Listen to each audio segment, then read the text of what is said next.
मुंहिंजो नालो मोहम्मद शरीफ मंगसी लग जान खान वरी ॻोठ मामा खान जंहिं मुंहिंजा आला ऑफिसरनि खे इहा अपील करियां थो त 4 महीना अॻु में मूंखां रोड लाखाट जेको रोड आहे टणो मामा खान ऐं बुखारी फील्ड वटि जेका मूंखां फुर थी हुई ऐं उन फुर जी मूं NC बि कटराई हुई तालके थाणे ते ऐं उन खां बाद में जेका हींअर 2 महीना थिया आहिनि उहा मुंहिंजी मोबाइल इंक्वायरी पुलिस कई आहे जेका साबिती कई आहे ऐं उन सां गॾोगॾु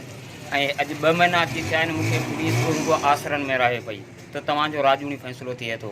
पर अॼु तव्हां प्रेस क्लब जे अॻियां हीअ जेको धरवाणी चयो अथमि त महिरबानी करे आली ऑफिसरनि खे इहा अपील आहे त महिरबानी करे मूंखे पंहिंजी रिकवरी कराए ॾींदी हेसि ताईं मूंखे रुॻो पुलिस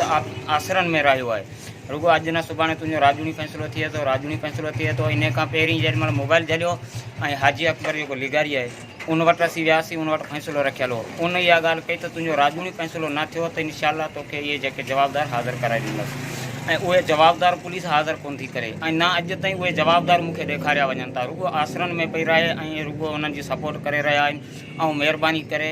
आला ऑफिसरनि ऐं टनू मामा खान SSP खे वही अर्ज़ु ऐं गुज़ारिश करियां थो ऐं खुरम करीम सूमरे खे नवीद कमर साहब खे त महिरबानी करे मूं ग़रीब सां इंसाफ़ कयो वञे अगरि जेकॾहिं इंसाफ़ न थियो वियो त वरी बि हर असीं सख़्तु एहतिजाज कंदासीं